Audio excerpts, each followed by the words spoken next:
안녕하세요, 형제자매님들. 한 주간 잘 보내셨습니까? 요즘 제가 진정한 목자를 꿈꾸는, 진정한 목자를 소망하는 목사 후보생에게라는 그 큰 주제로 이렇게 말씀을 함께 나누고 있습니다. 오늘은 그 세 번째 시간 되겠습니다. 그 고난에 대해서 함께 말씀을 좀 나누겠는데요. 제가 지금 이거를 찍는 제 가게가 옆에서 지금 공사를 해서 조금 소음이 좀 들어갈 수 있습니다. 우리 형제자매님들 좀 많이 양해해 주시기 부탁드립니다. 무슨 스튜디오나 별도의 사무실이 있는 것이 아니어서 형제자매님들의 양해를 다시 한번 부탁드리고요. 성경 말씀을 오늘은 많이 볼 겁니다. 아주 여러 구절을 볼 건데 한 20구절 이상을 볼 겁니다. 쭉 보고 나서 그리고 제가 전할 말씀을 함께 나누도록 하겠습니다. 마가복음 9장 12절입니다. 마가복음 9장 12절입니다. 마가복음 9장 12절. 예수님이 하신 말씀입니다. 이르시되 엘리야가 과연 먼저 와서 모든 것을 회복하거니와 어찌 인자에 대하여 기록하기를 많은 고난을 받고 멸시를 당하리라 하였느냐. 아예 예수님에 대한 예언이, 메시아에 대한 예언이 그 내용 가운데 무엇이 있냐 하면 많은 고난을 받고 멸시를 당하는 것이 아예 포함되어 있습니다. 예수님 멸시당하고 고난받으러 오신 살아계신 하나님의 아들이시자 창조주 하나님이십니다. 우리를 구원하시기 위해서 예수님 그 길을 걸으셔야만 했습니다. 누가복음 16장 25절입니다. 누가복음 16장 25절. 이게 그 부자가 죽어서 사실은 이제 지옥에 가고 부자 집 앞에서 거지로 살던 나사로는 구원을 받아 아브라함의 품에 있을 때 그 부자가 아휴, 내가 너무 불 가운데 괴로우니 손가락에 물을 찍어서 제 입술 좀 적셔주십시오 하는 그 간청을 하는 그곳입니다. 그때에 나오는 구절인데 누가복음 16장 25절 24절부터 볼까요? 아버지 아브라함이여 나를 긍휼히 여기사 나사로를 보내어 그 손가락 끝에 물을 찍어 내 혀를 서늘하게 하소서. 내가 이 불꽃 가운데서 괴로워하나이다. 25절입니다. 아브라함이 이르되 예 너는 살았을 때에 좋은 것을 받았고 나사로는 고난을 받았으니 이것을 기억하라. 이제 그는 여기서 위로를 받고 너는 괴로움을 받으리라.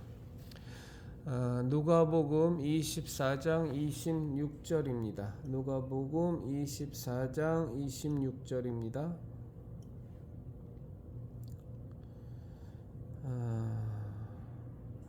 25절부터 보면 이르시되 미련하고 선지자들이 말한 모든 것을 마음에 더디 믿는 자들이여 그리스도가 이런 고난을 받고 자기의 영광에 들어가야 할 것이 아니냐 하시고. 사도행전 1장 3절 말씀 보도록 하겠습니다. 사도행전 1장 3절. 그가 고난 받으신 후에 또한 그들에게 확실한 많은 증거로 친히 살아계심을 나타내사 40일 동안 그들에게 보이시며 하나님 나라의 일을 말씀하시니라. 여기서 고난 받으신 건 십자가 대속의 죽음을 감당하실 때의 그 고난을 중심으로 해서 사실은 그 예수님의 이 땅의 삶에서의 모든 고난도 포함되겠지만 여기서의 고난은 뭐에 초점이 맞춰져 있냐? 예수님의 십자가 대속의 죽음의 그 고난의 길에 초점이 맞춰져 있는 거죠.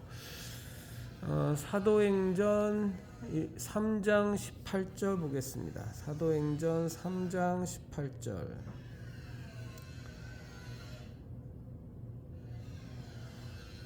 그러나 하나님이 모든 선지자의 입을 통하여 자기의 그리스도께서 고난받으실 일을 미리 알게 하신 것을 이와 같이 이루셨느니라. 사도행전 9장 16절 또 보겠습니다. 사도행전 9장 16절.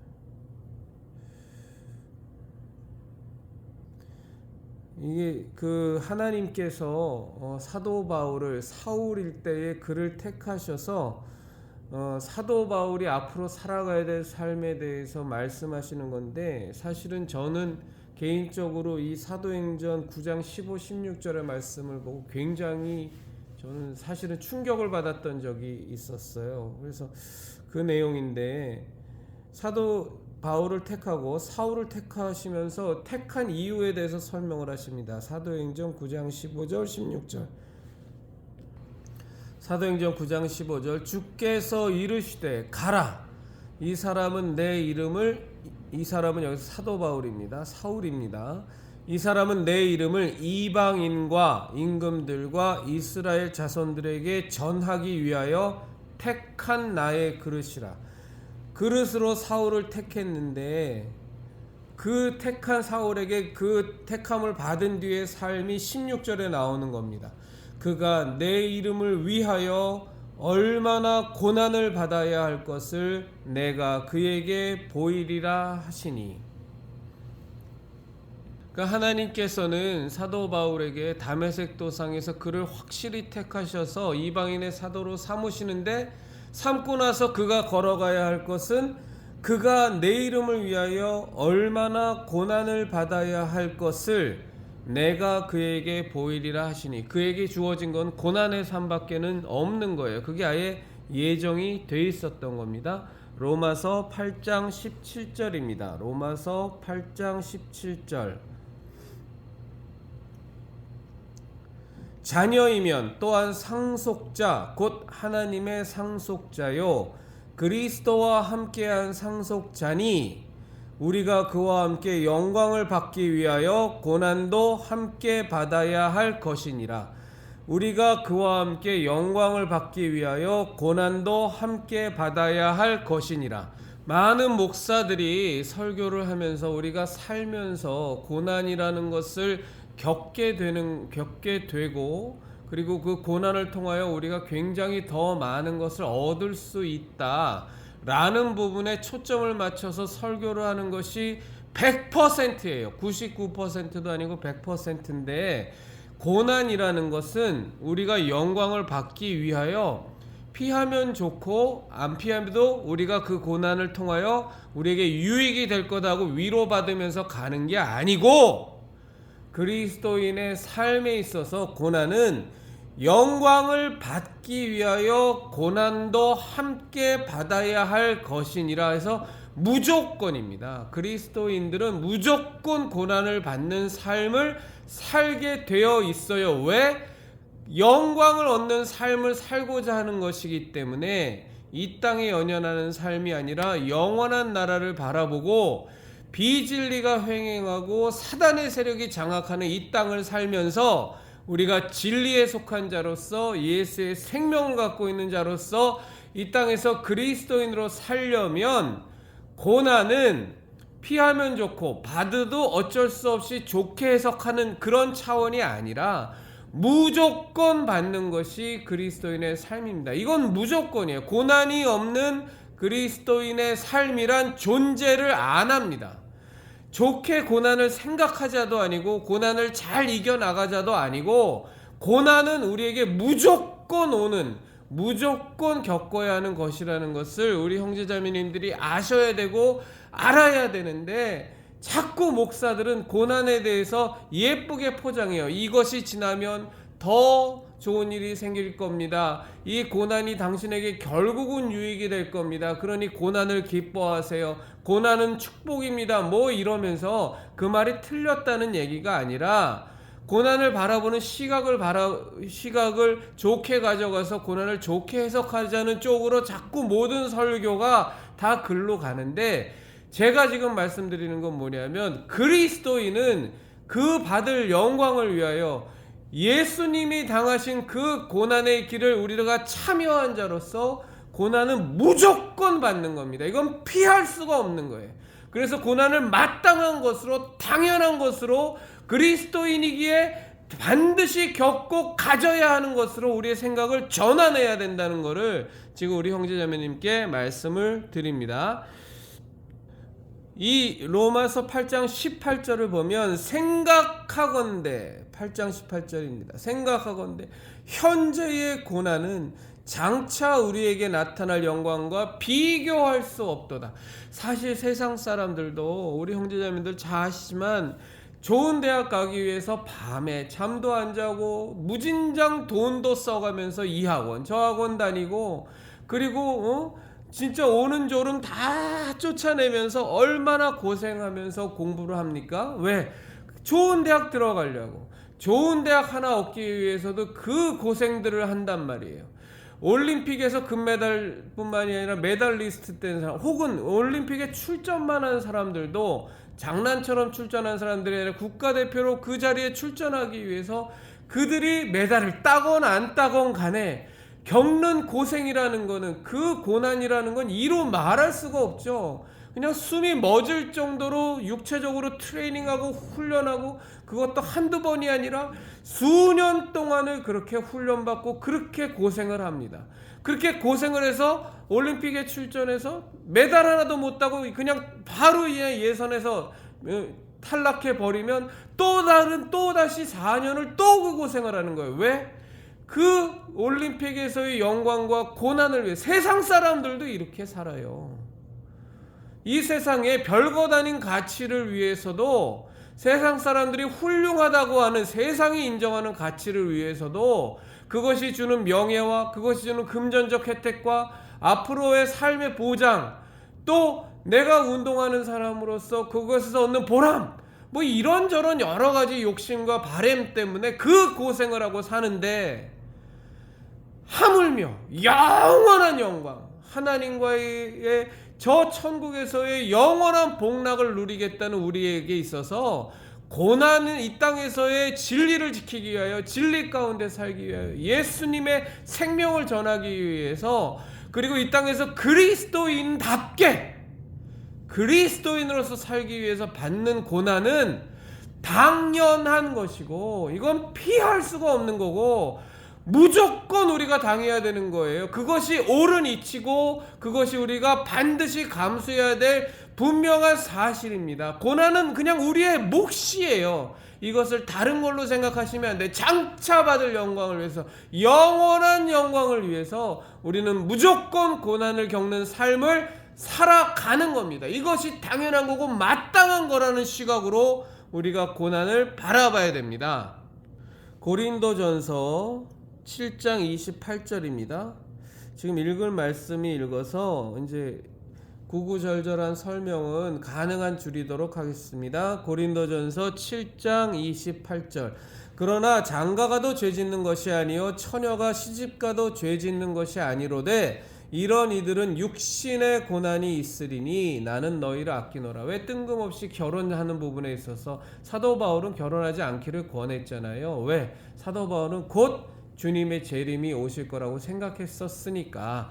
그래서 사도 바울은 결혼하기를 권하지 않았지만, 그러면서 그 이유가 뭐냐면, 결혼하면 서로를 사랑하는 그 일을 돌보기 위해서 육신의 고난이 따르는데 너희는 그런 고난을 애써 초래하지 말고 열심히 주의 일에만 매진하는 것이 좋지 않겠느냐 하고 사도 바울은 권했던 거예요. 그런데 우리는 결혼합니다. 왜? 사랑하니까. 저 사랑하는 사람을 위해서 내가 아무리 힘겹고 어려워도 그 고난을 내가 감수하겠다는 마음을 먹고 그와 함께하는 것이 더 나에게 기쁨이고 더 큰 복이고 더 행복하다고 확신하니까. 그래서 육신의 고난이 있는 그 삶을 기쁘게 가잖아요. 고난이, 결혼을 어거지로 등 떠밀려서 하는 게 아니라 대부분 정말로 정상적인 사람이라면 기쁘게 하지 않습니까? 그런 고난이 있어도 그것을 넘어서는 더 귀한 가치와 행복이 있으니까. 고린도후서 1장 5절입니다. 고린도후서 1장 5절. 그리스도의 고난이 우리에게 넘친 것 같이 우리가 받는 위로도 그리스도로 말미암아 넘치는도다. 그리스도의 고난이 우리에게 넘친 것 같이, 이것이 사도 바울을 중심으로 한 그 당시 그리스도인들, 지금 사도 바울은 고린도서에 있는 교인들에게, 성도들에게 보낸 편지 아닙니까?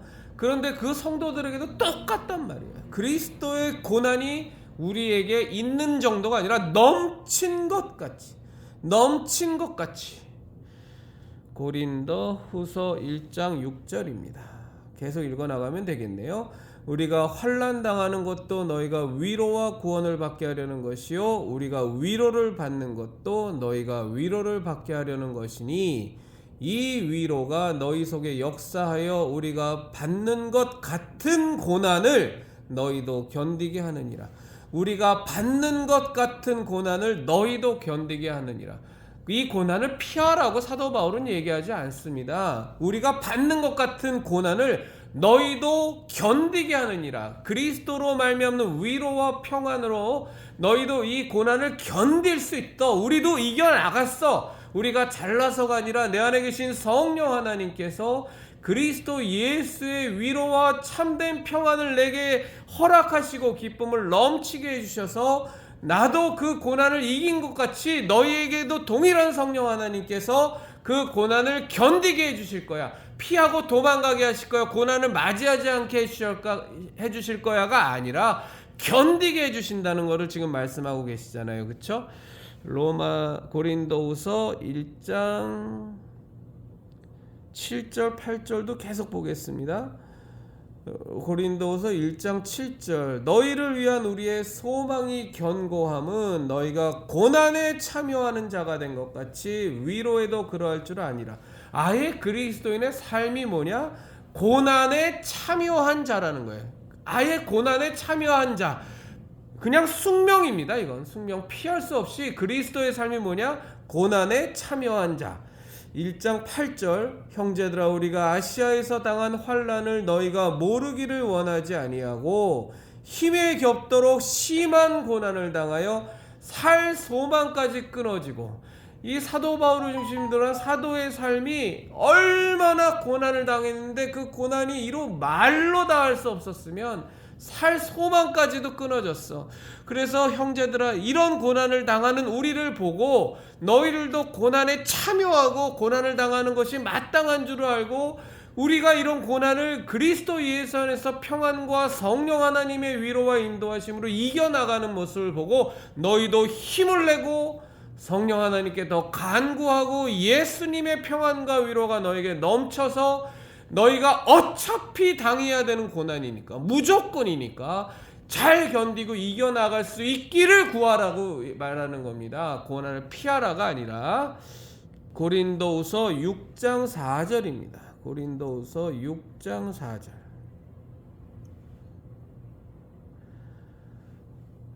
오직 모든 일에 하나님의 일꾼으로 자처하여 많이 견디는 것과 환난과 궁핍과 고난과 매맞음과 갇힘과 난동과 수고로움과 자지 못함과 먹지 못함 가운데서도 이게 그냥 우리 그리스도인의 삶입니다. 고난은 우리에게 있어서 무조건이라는 것을 다시 한번 말씀드리고요. 빌립보서 1장 29절입니다.